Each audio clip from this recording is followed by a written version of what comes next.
სახელმწიფო უსაფრთხოების სამსახური მოუწოდებს ყველას ქვეყნისათვის დამაზიანებელი და გადაუმოწმებელი ინფორმაციის გავრცელებისგან თავი შეიკავონ. საუბარია რადიო თავისუფლების მიერ გავრცელებულ ცნობაზე, რომლის მიხედვითაც ქნესეთის რამდენიმე წევრმა ტერორისტული თავდასხმების საფრთხის გამო საქართველოში დაგეგმილი ვიზიტი გააუქმა. რადიო თავისუფლებას ინფორმაციის წყაროთ ისრაელის მედია მოხავს ამ საკითხზე. სახელმწიფო უსაფრთხოების სამსახურმა საქართველო-ისრაელის ბიზნეს პალატის ხელმძღვანელი დაიბარა. იციქ მოშე აცხადებს, რომ ინფორმაცია ქნესეთის ერთ-ერთი წევრისგან მიიღო, თუმცა ამ ცნობის უფრო კონკრეტული და სერიოზული წყარო მან ვერ დაასახელა. სანამ გაირკვეოდა, რომ ამ ინფორმაციას სიმართლესთან კავშირი არ ჰქონდა, მანამდე რადიო თავისუფლებამ საკუთარ მკითხველს აცნობა, რომ საქართველოში ტერაქტის საფრთხეა, ამიტომ ისრაელიდან დეპუტატების ვიზიტი გაუქმდა.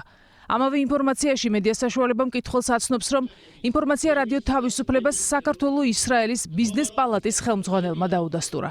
გავრცელებულ ცნობას სახელმწიფო უსაფრთხოების სამსახური მალევე გამოეხმაურა და უარყო.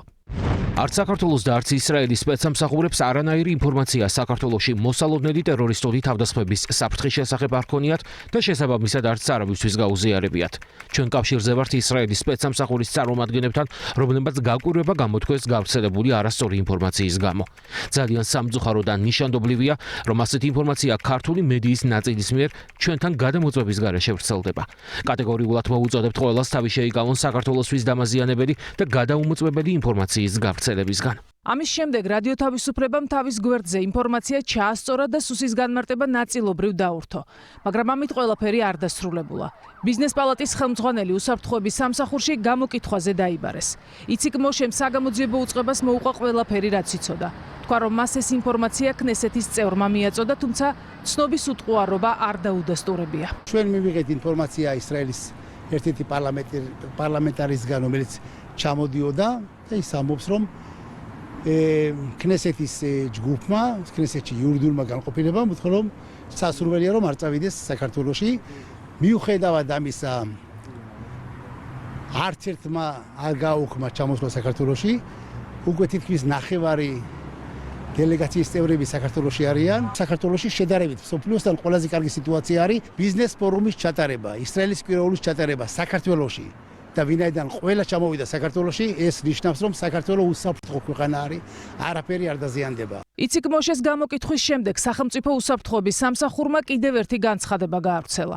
ბიზნეს პალატის ხელმძღვანელის გამოკითხვის შემდეგ კიდევ ერთხელ დადასტურდა, რომ დეზინფორმაცია სიმართლესთან კავშირი არ ჰქონდა, ისევე როგორც გამოცემის სტატიაში ფაქტად მოყვანილ გზავნილს, რომ თითქოს იციქ მოშემ მედიას უთხრა, რომ საფრთხის შესახებ ქართული მხარეც გაფრთხილებულია.